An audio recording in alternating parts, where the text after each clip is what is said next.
श्री आंजनेय हनुमान जी महाराज के चरणों में सादर नमन के साथ भगवान श्री राघवेंद्र एवं जगत जननी किशोरी अम्बा की अहेत की कृपा के माध्यम से आपके अयोध्या रूपी ग्राम पीपर भट्टा के पावन धरा में प्रति वर्ष की भांति इस वर्ष भी त्रिदिवसीय राम कथा गायन महोत्सव का आयोजन किया गया है।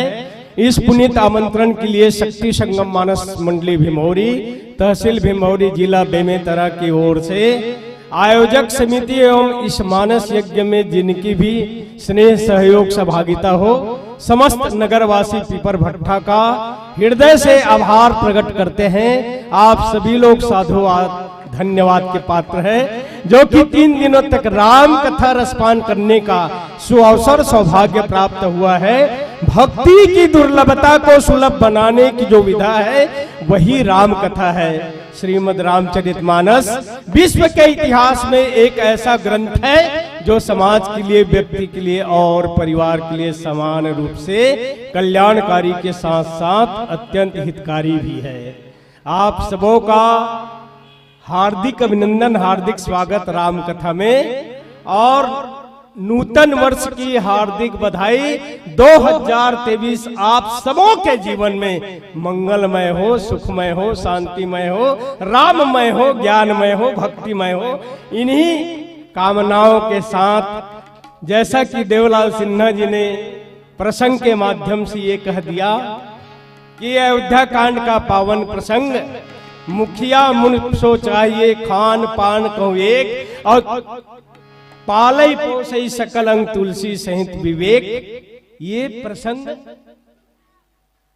और किसी को कोई मालूम हो न हो या न हो, पर मुखिया मुखसो चाहिए समाज में, परिवार में, सभी जगह मुखिया को कैसा होना चाहिए, मुख की तरह, माने मुखिया को मुख के साथ जोड़ करके। और ये पावन सा प्रसंग श्री भरत जी महाराज चित्रकूट की यात्रा करते हैं, और चित्रकूट की यात्रा में भगवान राम भरत जी से ये कहते हैं कि और किस तरह से अगर एक राज्य का संचालन करना है, एक समाज का संचालन करना है, एक परिवार का संचालन करना है, तो मुखिया की जिम्मेवारी क्या है, या एक सशक्त मुखिया को कैसा होना चाहिए, देश की मुखिया कैसा हो, छत्तीसगढ़ का मुखिया कैसा हो, समाज का मुखिया कैसा हो।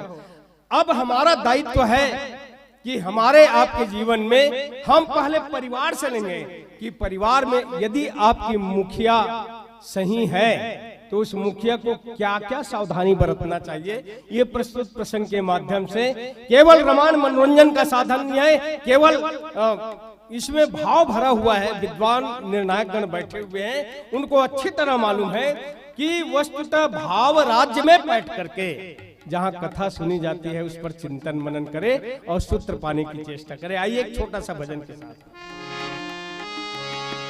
सियावर रामचंद्र शंकर हरि ओम,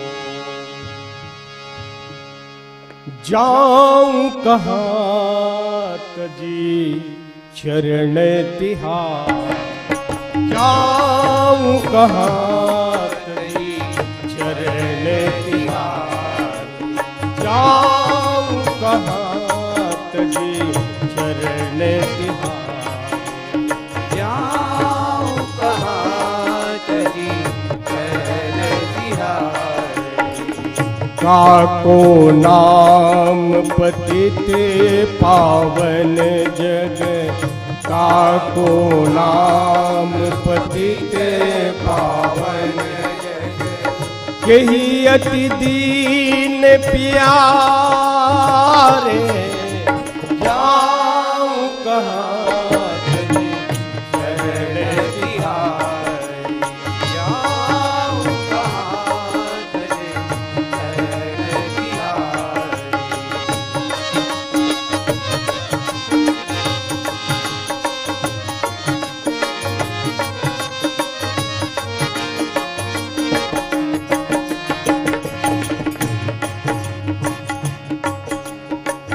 कौन देव बराई बिरद हित, कौन देव बराई पाई भी हठी हठी अधम उधारे, हठी हठी अधम उधारे। खग मृग व्याध पाषाण विटप जड़, खग मृग व्याध पाषाण विटप जड़। जवन कवन सुर तारे, जाऊं कहाँ तजी चरण तिहार, जाऊं कहाँ तजी चरण तिहार।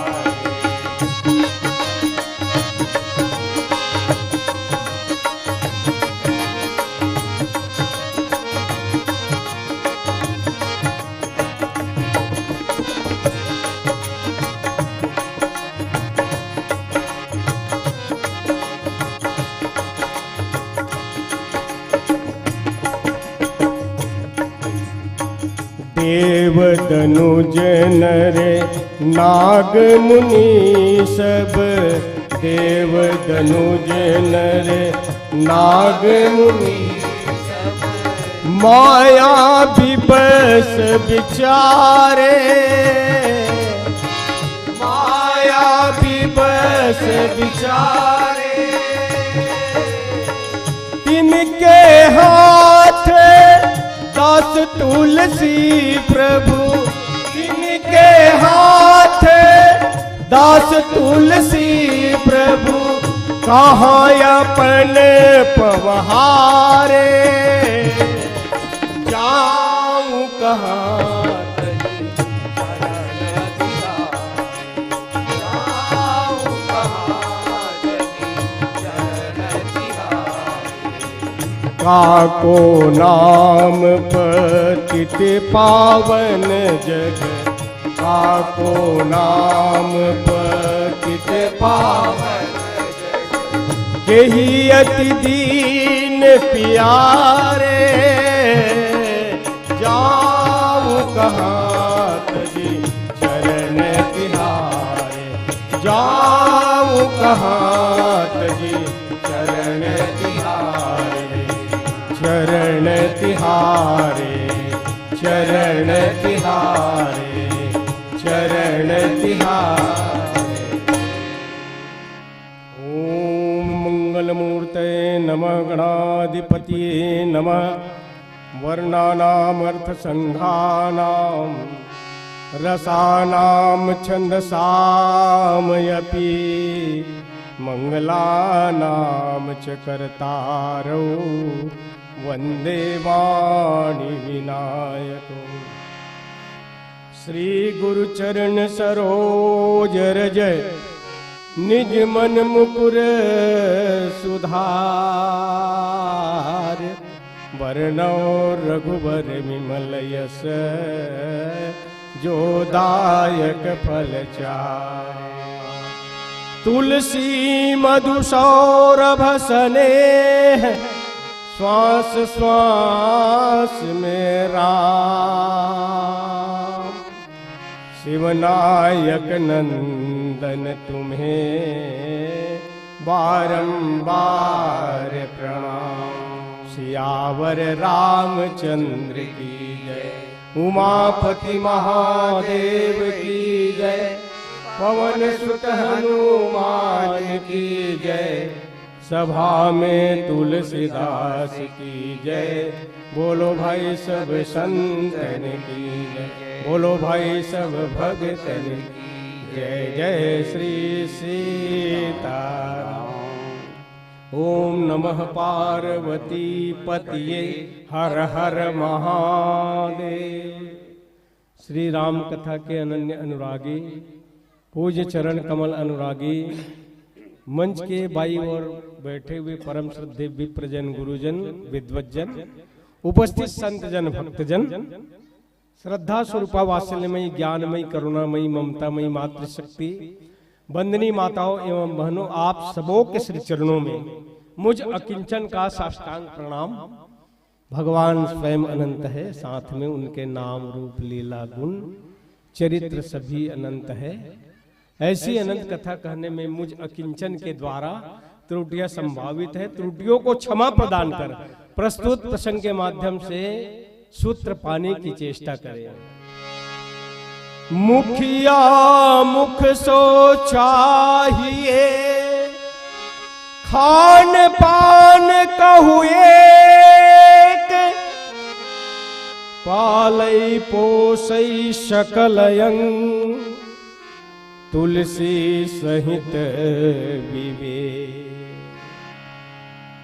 मानस प्रेमी सज्जनों, प्रस्तुत दोहे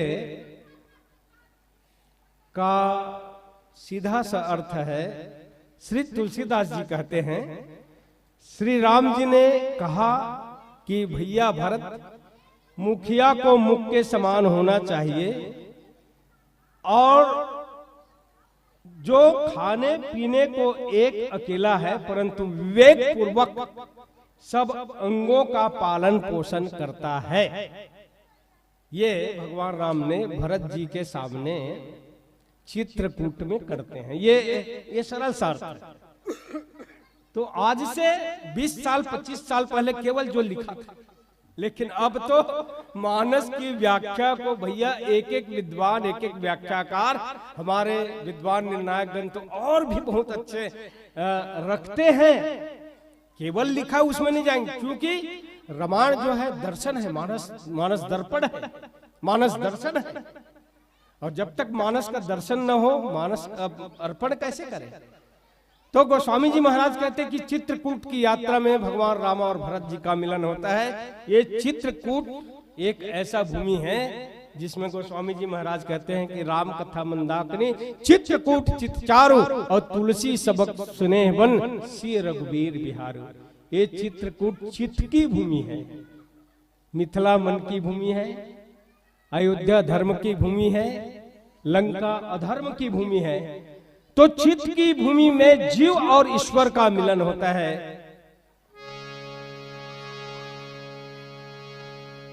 बरबस लिए उठाई उर, लाए कृपा निधान, भरत राम की मिलनी लखी, बिसरे सबही अपार। तो ये मानो भक्त और भगवान का मिलन, संत और भगवंत का मिलन, जीव और ब्रह्म का मिलन। श्री भरत जी महाराज का एक उद्देश्य है, एक लक्ष्य है, श्री राम जी को वापस लाना।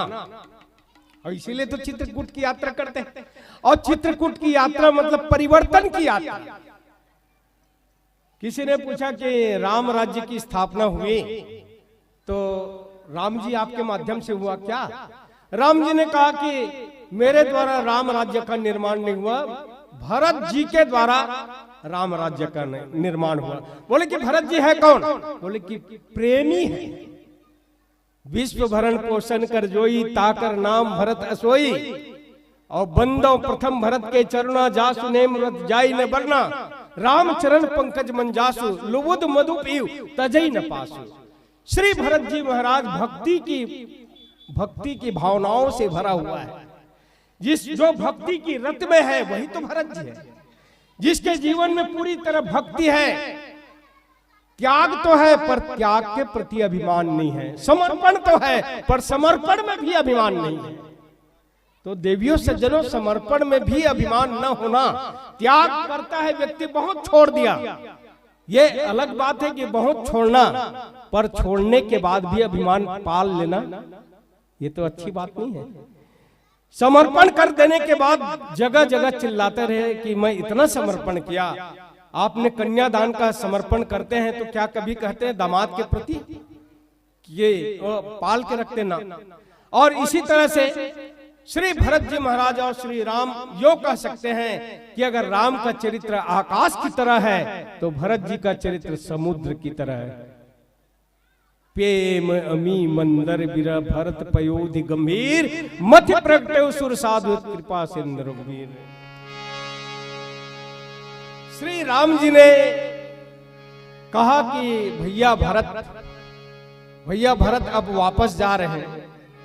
उनको एक आधार दिया गया और चरण पादुका का आधार दिया गया। सादर शीश भरत कर लिन्ही, भरत जी को एक आधार मिला। और उसके बाद भरत जी ने कहा कि महाराज आप मुझको आधार दिया, पर ये राज्य का संचालन तो खड़ाऊ ही करेगा, पर मुझे कुछ सूत्र चाहिए, मैं कैसा राज्य का संचालन करूं। तब भगवान राम ने कहा कि भाई भरत, पुराणों में शास्त्रों में एक वर्णन आता है कि अगर जो मुखिया होता है, मुखिया मुख सो चाहिए, मुखिया को मुख की तरह होना चाहिए। मुखिया को कान की तरह ऐसा क्यों नहीं लिखा? मुखिया को नाक की तरह ऐसा क्यों नहीं लिखा? मुखिया को दांत की तरह ऐसा क्यों नहीं लिखा? मुखिया को पैर की तरह ऐसा क्यों नहीं लिखा? तब इसका तात्पर्य है कि शरीर का मुख्य अंग जो है वो मुख ही होता है। और अगर मुख ना हो, चूंकि मुख के भीतर में बहुत सारे अंग आपको दिखाई देंगे, ये अनुभव की वस्तु है। हमारे आपके जीवन में देखे, आंख दिया है, कान दिया है, नाक दिया है, और नाक के ठीक नीचे मुख दिया है। मुख में 32 दांत है, जीभ है। और इस तरह से बोले कि वो मुख का काम क्या है। हमारे शरीर में मुख का जो काम है, वो पहले हम मुख के ऊपर ध्यान देंगे। मुख क्या करता है?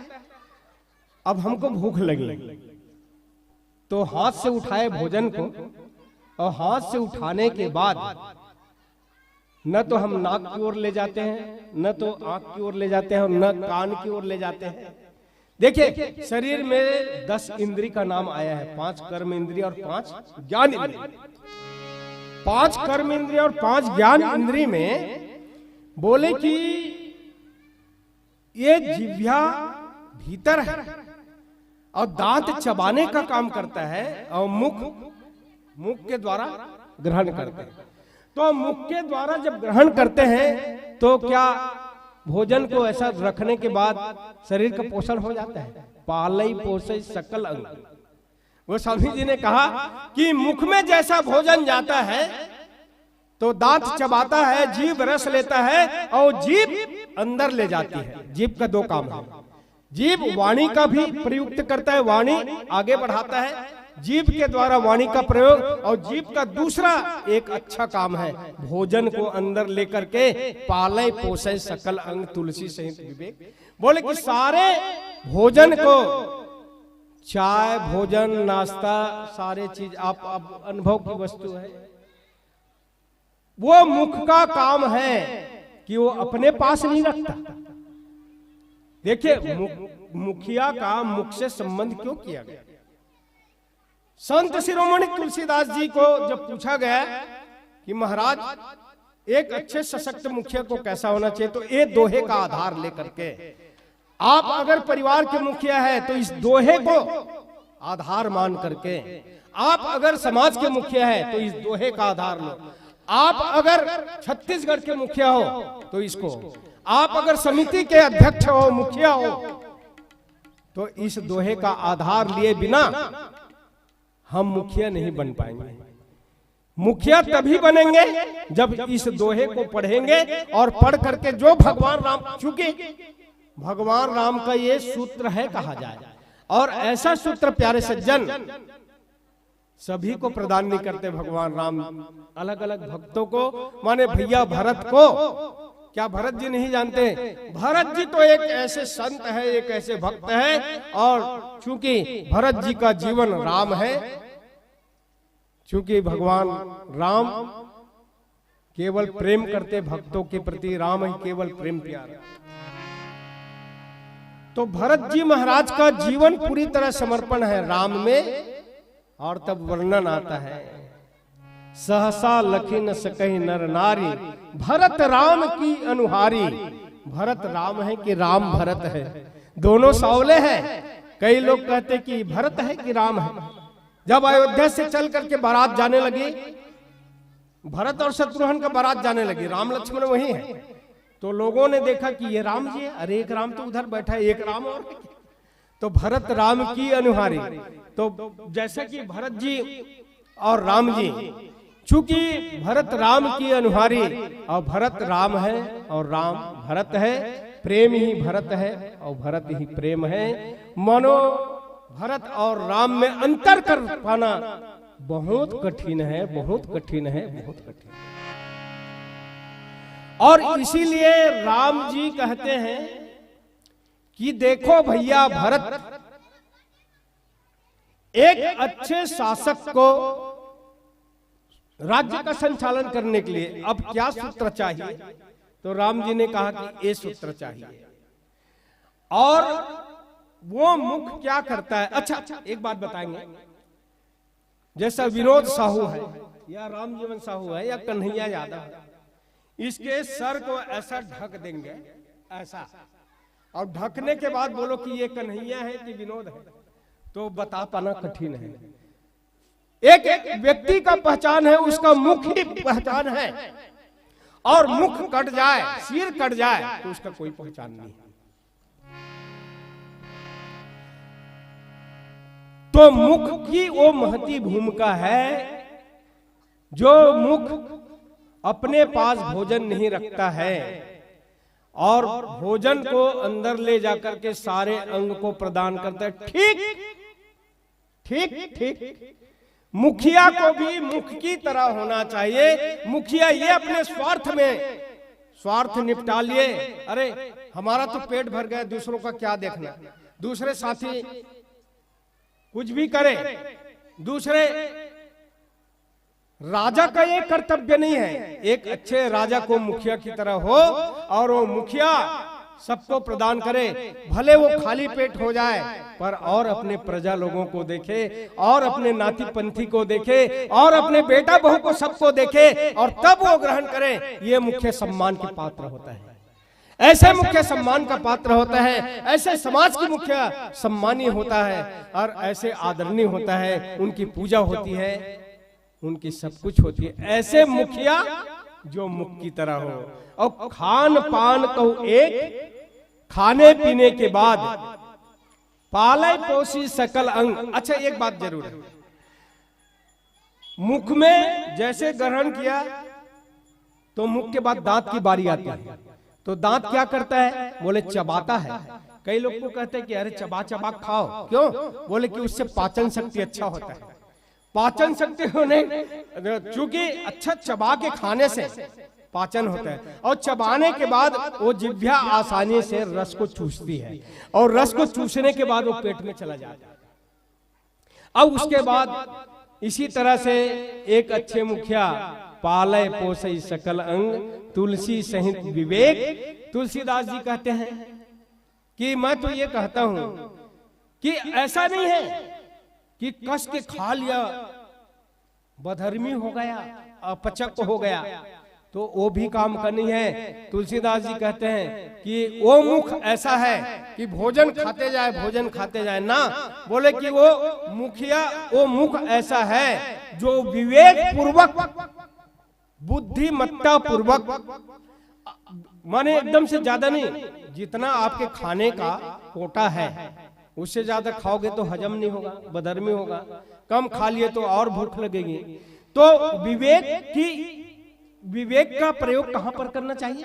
गोस्वामी जी ने कहा कि विवेक पूर्ण। क्यों विवेक पूर्ण? किसको विवेक कहते हैं? बोले कि कई लोग कहते हैं कि मन, बुद्धि, चित्त, अहंकार, अंतःकरण चतुष्टय में 4 बातें हैं। मन, बुद्धि, अच्छा बुद्धि को विवेक कहेंगे क्या? नहीं, बुद्धि को विवेक नहीं कहना है। बुद्धि तो सबको दिया गया है, पर वो बुद्धि के द्वारा अगर वो अपना बुद्धि का प्रयोग, सदुपयोग समाज कल्याण के लिए करता है, परिवार कल्याण करता है, तब ऐसे बुद्धि को हम बुद्धि नहीं कहेंगे, बोले कि विवेक कहना पड़ेगा। बुद्धि नहीं, बुद्धि से ऊपर और एक, और इसीलिए तो विवेक की बात आती है। एक भजन के उपरांत इस पर विवेक की चर्चा करने का प्रयत्न करूंगा मैं। सियावर रामचंद्र शंकर हरिओम। राम का गुणगान करिए, राम का गुणगान करिए,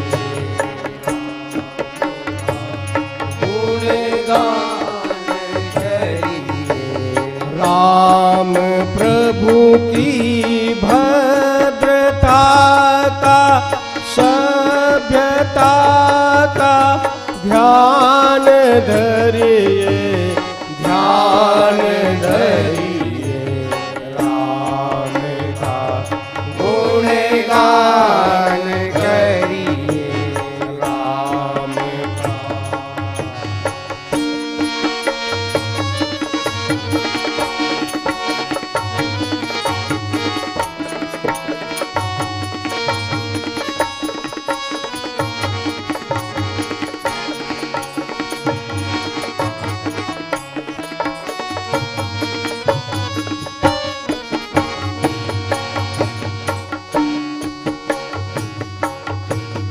राम के गुण गुण चिरंतन, राम के गुण गुण चिरंतन, राम गुण सुमिरन रतन धन, राम गुण सुमिरन रतन धन, मनुजता को करे विभूषित, मनुजता को करे विभूषित, मनुज को धन्यवान करिए, ध्यान धरिए, राम का गुणगान करिए, राम का गुण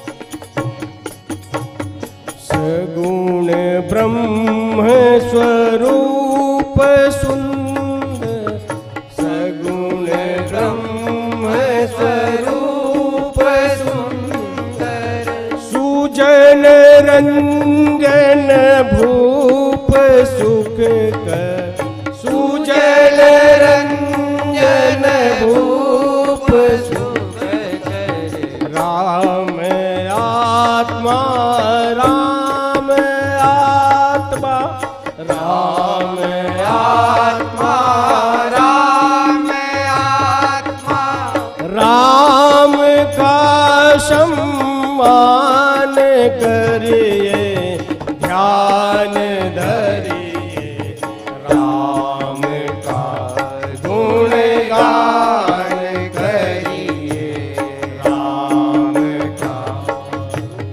राम प्रभु की भद्रता का, सभ्यता का ध्यान धरिए, ध्यान धरिए, राम का गुणगान करिए, राम का, राम का, राम का गुणगान करिए। सियावर रामचंद्र शंकर हरि ओम। श्री राम कथा में आप सबों का हार्दिक अभिनंदन, हार्दिक स्वागत। मुखिया मुख सो चाहिए, खान पान कहो एक, पाले पोसे सकल अंग, तुलसी सहित विवेक। पालय पोषई सकल अंग, सारे अंगों का पोषण। अच्छा, मुख अपने पास रख लेगा तो खाना तो नहीं खाया, तो खाना जब तक पेट में नहीं जाएगा तो हाथों में, पैरों में, इंद्रियों में कैसा काम चलेगा। शरीर को संतुष्ट करना है तो भोजन की जरूरत है, और मन को संतुष्ट करना है तो भजन की जरूरत है। भजन के बिना भजन, जब तक भजन मन ना खुश है, कई लोग कहते हैं ना मन अच्छा नहीं है, तो आपका मन आपको अच्छा क्यों नहीं लग रहा है भैया? अरे भैया, जिस तरह से भोजन करते रहते हैं तन अच्छा रहता है। भोजन करते हैं तब 8 बजे नाश्ता करते हैं, 12 बजे भोजन, फिर 3-4 बजे फिर भोजन, फिर रात में भोजन, तो बीच बीच में खुराक मिलता रहता है, तो तन अच्छा रहता है, तन बढ़िया रहता है। और मन को अच्छा बनाने के लिए इसी तरह से रामायण कथा सुनते रहे, भजन करते रहे, कीर्तन करते रहे, मन माला का जाप करते रहे, आपका मन प्रसन्न रहेगा। मन को खुश करना तो बिना भजन के मन विकृति की ओर न जाए, मन दुर्गुणों की ओर न जाए, मन बुराई की ओर न जाए, और इस मन को बनाने के लिए निरंतर भजन का जाप करते रहे तो मन प्रसन्नचित्त हो जाएगा। और इसीलिए विवेक पूर्वक, कैसे विवेक होगा? गोस्वामी जी ने कहा कि विवेक बिनु सत्संग विवेक न होई, राम कृपा बिनु सुलभ न सोई। बिनु सत्संग विवेक न होई। देखो, बुद्धि सबको दिया गया है, पर बुद्धि को विवेक में मोड़ने की जरूरत क्या है? बोले कि बिना सत्संग के विवेक नहीं होगा। विवेक आपको पाना होगा तो सत्संग की जरूरत है। विवेक अगर चाहते हो, बुद्धि नहीं, मैं बुद्धि की बात ही नहीं करूंगा, बुद्धि सबको दिया है भगवान ने अपने हिसाब से। बुद्धिमान जो अच्छा काम करते हैं वो बुद्धिमान है, और जो भगवान की सेवा करे वो विद्यावान और विद्वान में अंतर है। विद्वान बनना सरल बात है, विद्यावान भगवान की सेवा निरंतर करे वही विद्यावान है। और रामचरितमानस में एक ही विद्यावान है, विद्यावान गुणी अति चातुर, राम काज करबे को आतुर। आंजनेय श्री हनुमान जी महाराज विद्यावान है। हम लोग विद्वान बन सकते हैं पर विद्यावान नहीं बन सकते। तो विद्यावान बनने के लिए भगवान की निरंतर सेवा करे, भगवान की भजन करते रहे तो विद्यावान है।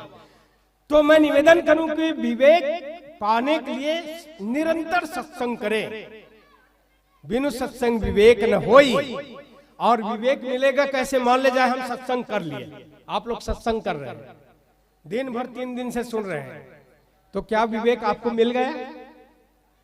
किसी ने पूछा कि 3 दिन कथा सुने हो, विवेक मिल गया? तो बोले कि विवेक तो नहीं मिला। तब विवेक कैसे मिलेगा? राम कृपा बिनु सुलभ न सोई। विवेक भी अगर मिल जाए, सत्संग करते रहे, तो ईश्वर की कृपा के बिना विवेक तो मिलेगा पर वो विवेक स्थिर नहीं रहेगा। बोले कि भगवान की कृपा हो जाए तो वो विवेक स्थिर रहेगा। और ये विवेक मिलने पर क्या होगा? अगर मान लीजिए विवेक मिल गया तो विवेक मिलने पर क्या होगा? होई विवेक मोह भ्रम भागा, तब रघुनाथ चरण अनुरागा। होई विवेक मोह भ्रम भागा। जब ईश्वर की कृपा के द्वारा विवेक मिलेगा, उस विवेक का हम सदुपयोग करेंगे तो ऐसे विवेक के द्वारा होई विवेक मोह भ्रम भागा। मोह भागता है बिनु सत्संग, न हरि कथा ते ही बिनु मोह न भाग, और मोह गए बिनु राम पद होई न दृढ़ अनुराग। तो ये क्रम कैसा चलता है प्यारे सज्जन? तो एक क्रम इस तरह से है कि सचमुच में तब रघुनाथ चरण अनुरागा, तब रघुनाथ जी के चरणों में अनुराग होगा। अच्छा एक बात बताए, राग सबके जीवन में है, मेरे पास तो अनुराग नहीं है, मैं अपनी बात बता रहा हूं। अनुराग है नहीं है, वैराग है नहीं है, बेतराग है नहीं है, बहुत कठिन काम है। राग तो है, बोले कि राग तो सबके पास है। इस राग को क्या करें? अगर संसार वाले से आप प्रेम करेंगे तो राग है, और उसी प्रेम को आप भगवान की ओर लगाएंगे तो अनुराग है। इसीलिए तो महाराज मनु ने होई न विषय विराग भवन बसत भा चौथपन हृदय बहुत दुख लाग जन्म गई हरि भक्ति बिनु। महाराज मनु ने जब ये विचार किया कि वैराग नहीं आया तो महाराज मनु से पूछने लगा राग तो है, हाँ राग तो है। तो तुलसीदास जी से पूछने लगा कि जब महाराज मनु के जीवन में राग है तब करेगा क्या? बोले कि राग है तो राग के बंधन में बांधना चाहते हैं। किसको? बोले कि भगवान को राग के बंधन में बांधना चाहते हैं, और इसीलिए राग के बंधन में, चूंकि राग का जो दिशा है वो भक्ति की दिशा है। भक्ति राग माने राग के द्वारा भक्ति की दिशा में और ज्ञान के द्वारा वैराग की दिशा में। बिनु गुरु होई कि ज्ञान, ज्ञान के होई विराग बिनु। तो प्यारे सज्जन, इस तरह से मानो कि तुलसीदास जी कहते हैं कि विवेक पूर्वक, जिस तरह से मुख जो है विवेक पूर्वक, मुख भी विवेक का प्रयोग करते हैं। क्यों? बोले कि मुख में गया, दांत चबाया, जिह्वा रस लिया, ये विवेक पूर्ण। और इसी तरह से मुखिया, समाज का मुखिया, समिति का मुखिया, परिवार का मुखिया, देश का मुखिया, छत्तीसगढ़ का मुखिया, सभी मुखिया को उस मुख की तरह होना चाहिए। अपना स्वार्थ न ले, औरों को भी देखे। ये सब कहने की बातें हैं कि यहां तक है कि वहां तक है, अरे असर उसका वहां तक है, नजर जिसकी जहां तक है।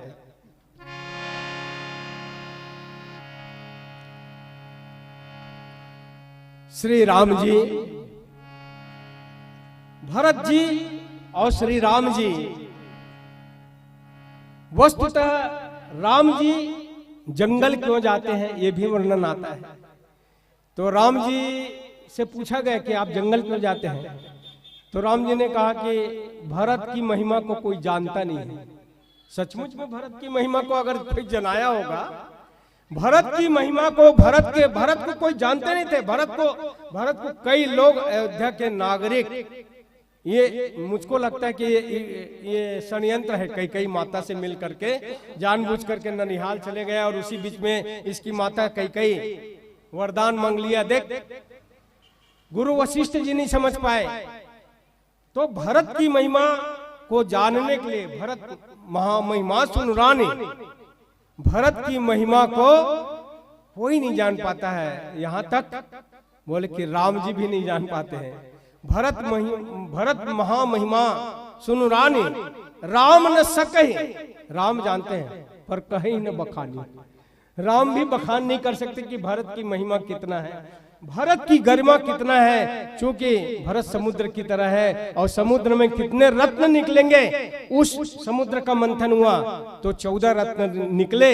श्रीमणि रंभा वारिणी अमी शंख गजराज कल्पद्रुम धनु धेनु शशि धनवंतरी विषबाज। तो प्यारे सज्जन, 14 रत्न तो उसमें निकले, पर भरत के समुद्र का मंथन हुआ तो न जाने कितने रत्न निकले।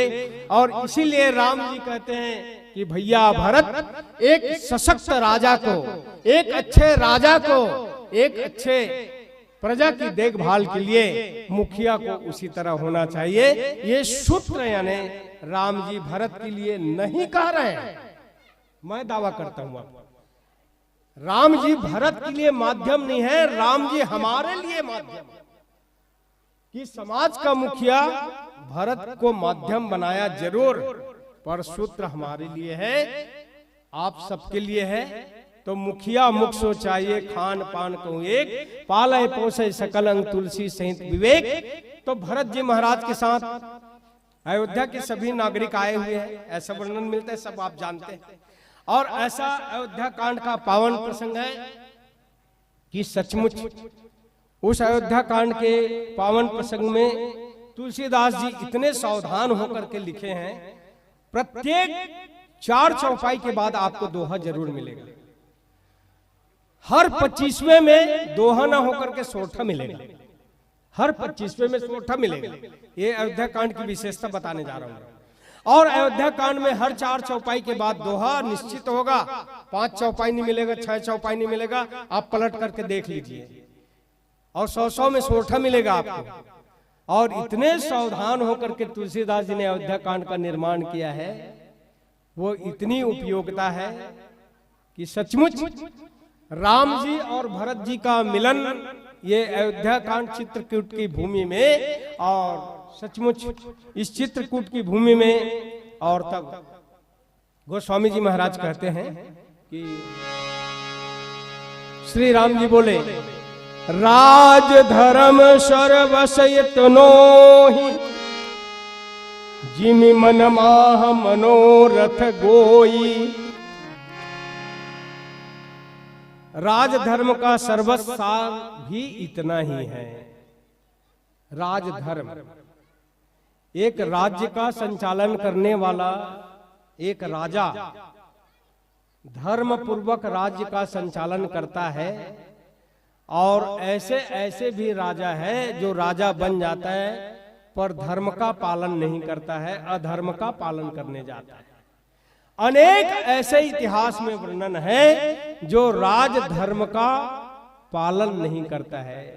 ये हमारे आपके जीवन में भगवान राम ने कहा कि भैया भरत, राजधर्म का इतना ही सर्वस्व है, सार है कि वो सब कुछ त्याग करके प्रजा के प्रति समर्पण के भाव से, मेरा मुझको कुछ नहीं, जो कुछ है सो तोर, तेरा तुझको सौंपता क्या लागा है मोर, ये समर्पण का भाव जीव के हृदय में आ गया तो समझ लीजिए कि ये राजधर्म।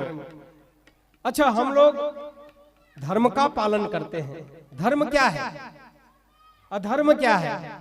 बोले कि धर्म वही है जो अच्छी तरह से जीने की कला जानता है, बड़ों के प्रति कैसा व्यवहार हो, छोटों के प्रति कैसा व्यवहार हो, बेटा के प्रति कैसा व्यवहार हो, नाती के प्रति कैसा व्यवहार हो, एक सभी लोगों से व्यवहार करना। धर्म की अक्सर ये देखा जाता है कि धर्म की चर्चा बहुत से समाज में, परिवार में ये कहते हैं कि आप धर्म का पालन नहीं करते हो। अपना धर्म जाए भाड़ में, पर दूसरे के धर्म के बारे में अच्छी तरह कहते हैं कि आप ये धर्म है, अपना धर्म नहीं देखता है। इसीलिए तो बाली ने भगवान राम के ऊपर आरोप लगाया, धर्म है तो अवतरे गोसाई, मारी मोही ब्याद की नहीं। बाली ने सीधा सीधा भगवान राम के ऊपर वो आरोप लगाया। भगवान राम बोले कि वारे बाली, आज धर्म की दुहाई देने जा रहे हो, कभी अपने जीवन में धर्म का पालन किया है? बाली ने आज तक धर्म का पालन नहीं किया। बोले कि बाली ने रूमा का हरण किया, सुग्रीव को पीट कर दिया, पीटने के बाद रूमा के साथ रूमा को रख लिया, ये धर्म है? अब भगवान राम ने अनुज बधु भगनी सुतनारे सुन सट कन्या सम ए चारी, इन्हीं बिलो की कुदृष्टि जो जोई, और ताही बधे कछु पाप न होई। गोस्वामी जी महाराज कहते हैं, भगवान राम बोले कि अरे बाली, तुम मेरे ऊपर आरोप लगा रहे हो, अपना पहले धर्म तो देखो।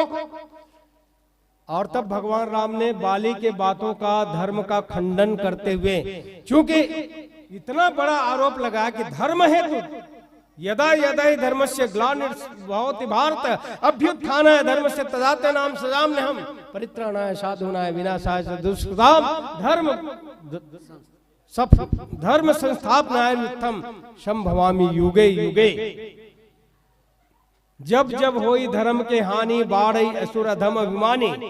तो अक्सर प्यारे सज्जन, हमारे आपको, हमको और आपको धर्म, एक अच्छे समाज में जूता चप्पल रखने की व्यवस्था होती है। तो जूता चप्पल रखने की व्यवस्था क्यों होती है? बोले कि वहां चोर भी आते होंगे चोरी के नियत से, पर चोरी के नियत से जो आते हैं और चप्पल चोरी करके ले जाते हैं, वो क्या धर्म है? वो तो अधर्म है।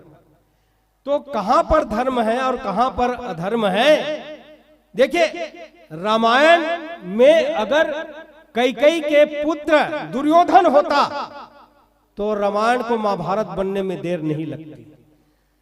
कैकेयी के पुत्र अगर दुर्योधन होता वो तो अच्छा हुआ जो कैकेयी का बेटा भरत हो गया और भरत ने राम को लाने के लिए चला गया, नहीं तो ये रामायण महाभारत बन जाता।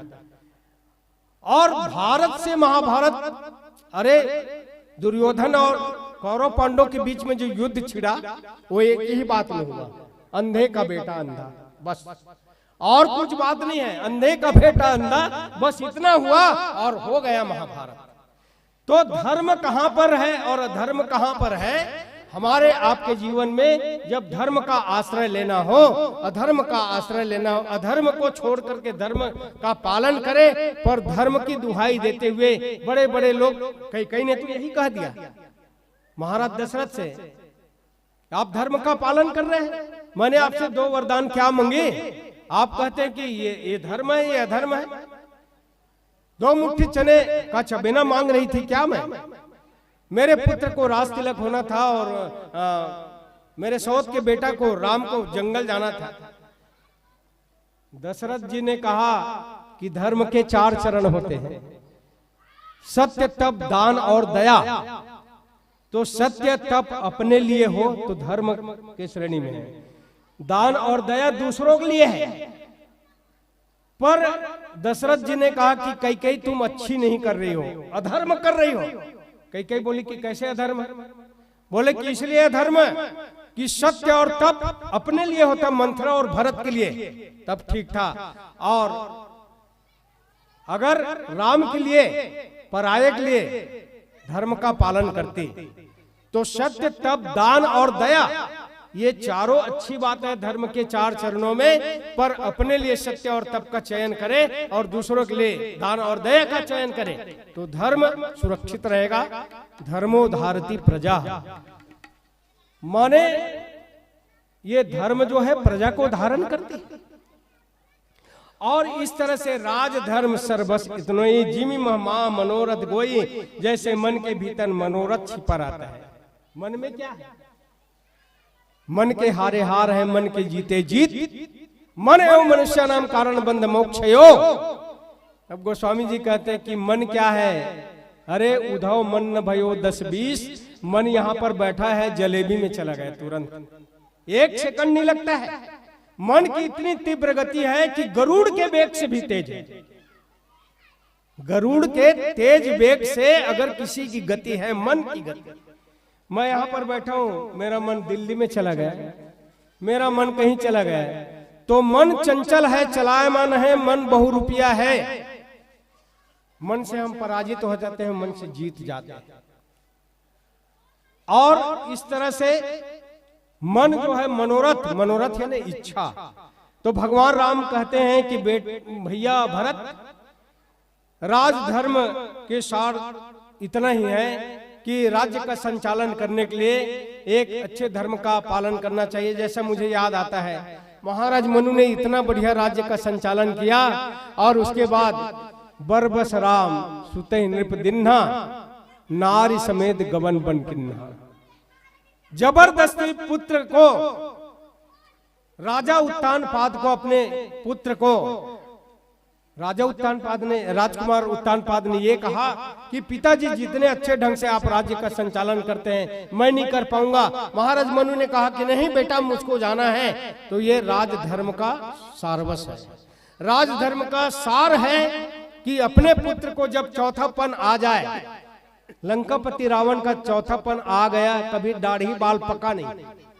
मैंने तो नहीं सुना कि रावण का दाढ़ी पक गया या बाल पक गया। इतना बात जरूर है, मंदोदरी ने फटकार करके ये कह दी कि चौथापन पुत्र मेघनाथ को राज्य का तिलक जाओ, चौथेपन जायो नृप कानन, चौथेपन में जंगल चला जाना चाहिए, ये राजधर्म है। और आप राज को पकड़ करके रखे, ये धर्म है।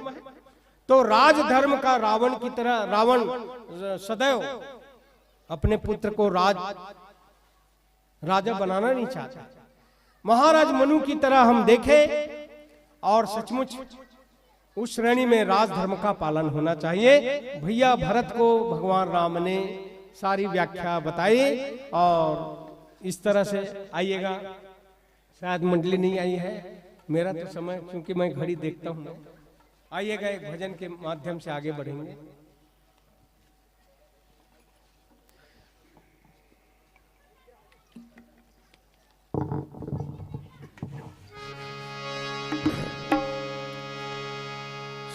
सियावर रामचंद्र शंकर हरि ओम।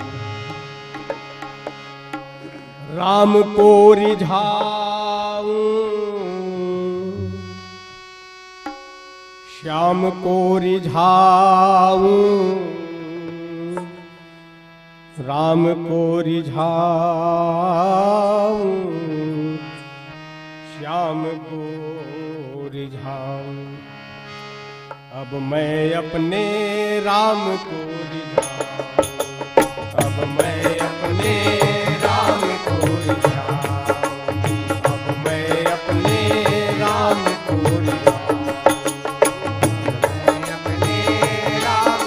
रिझाऊं राम को रिझाऊं श्याम को रिझाऊं राम को रिझाऊं श्याम को रिझाऊं। अब मैं अपने राम को रिझाऊं अब मैं अपने राम को रिझाऊं।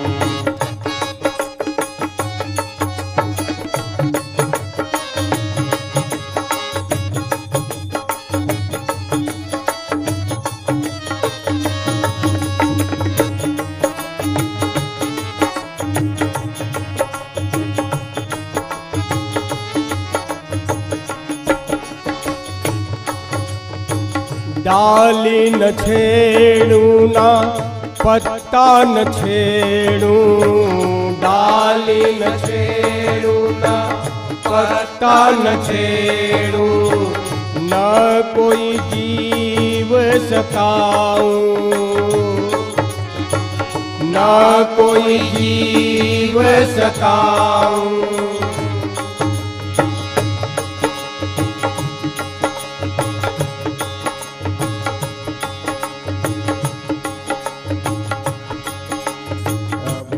अपने राम को रिझाऊं अब मैं अपने राम को रिझाऊं अब मैं अपने राम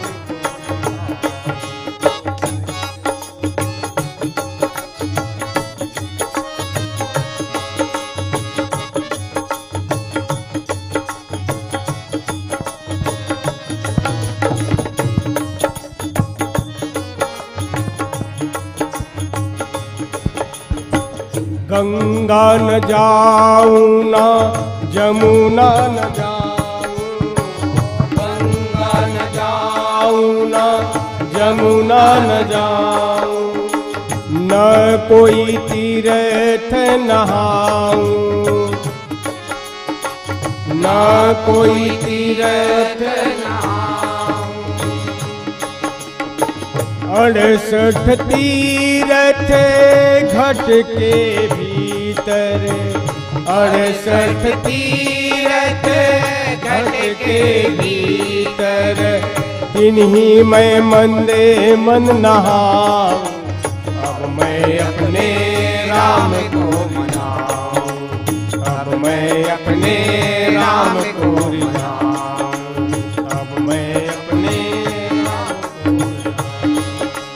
अब मैं अपने राम को रिझाऊं अब मैं अपने राम को रिझाऊं अब मैं अपने राम को रिझाऊं अब मैं अपने राम को रिझाऊं। सियावर रामचंद्र शंकर हरि ओम। जी हाँ, जोरदार ताली बजा करके अभिनंदन करें। इस संध्याकालीन बेला में आप और हम सब जुड़े हुए थे शक्ति का संगम। और शक्ति का संगम किसके साथ हो रहा है? तो जब भिंभौरी ने आकर के संजीवनी विद्या दी तभी उमरगांव के शक्तियों ने आकर के इस मंच की शोभा बढ़ाई। तत्पश्चात तैयार रहेंगे हमारे उमरगांव श्री करुणामयी महिला मानस परिवार उमरगांव की बहनों को मैं इस मंच पर सादर आमंत्रण भेजूंगा। आप अपनी साजबाज और पूरी तैयारी के साथ मंच की प्रवेश द्वार पर अपनी पावन उपस्थिति प्रदान करें। और जोरदार ताली बजा करके अभिनंदन करे। बहुत ही सुंदर सा प्रसंग, मुखिया मुख सो चाहिए, खान पान चहु एक, और पालई पोसई सकल अंग, तुलसी सहित विवेक, तुलसी सहित विवेक। महतारी हो, ये श्री रामचरितमानस एक ऐसे ग्रंथ है जेकर हरेक पंक्ति जो है हमार जीवन के सार्थकता ला बताथे कि आखिर जीवन जीना कैसे चाहिए। राम कथा ला अपन जीवन जिए के कला में अगर अपन समाहित करलन तो कहीं न कहीं हमार जीवन धन्य हो जाही। कावर बहुत ही सुंदर मनमोहक प्रस्तुति हमारे भैया मन के रही से, और मैं आपला यही मेरे विराम दूं और आपके सम्मान के लिए मैं आग्रह कराऊं, और मैं समस्त ग्रामवासी धर्म प्रेमी माताओं बहनों से विनम्र आग्रह करूंगा कि संध्याकालीन बेला में ये उमर गांव वाले बहनी मन हमारे बीच में मंचस्थ हुई, ओकरे द्वारा संध्याकालीन आरती हुई, जेमें हमारे आयोजक समिति के द्वारा आरती थाल सजाओ प्रतियोगिता के भी आयोजन रखे गए हैं। जैन ये आरती थाल सजाओ प्रतियोगिता में प्रथम, दूसरा और तीसरा आही, और जब का भी आरती आई तेला सांत्वना पुरस्कार से भी सम्मानित करे जाही। अतः आप सब जन से मुरकरबद्ध प्रार्थना है कि आप सब हर एक घर से एक थाल सच करके मेरे राम के लिए आना चाहिए, और इस नया वर्ष को इस पीपर भट्टा की पावन भूमि पर आइए हम सब मिलकर के अविस्मरणीय बनाएं और भगवान श्री रामचंद्र जी की मंगल आरती में सम्मिलित होंगे करुणामयी मानस परिवार उमर गांव के संग। और उससे पहले मंच पर विराजमान हमारी संतों के विदाई वंदन के लिए मैं आग्रह करूं आयोजक समिति की ओर से श्री खेलावन सोनू साहू जी, विश्वनाथ साहू जी और रोशन यदु जी, आप तीनों आइए और हमारे बीच में उपस्थित हमारे इन संतों तक एक छोटी सी श्रद्धा सुमन भेंट करने की असीम कृपा करेंगे। और आप हैं खिलावन सोनू साहू जी, विश्वनाथ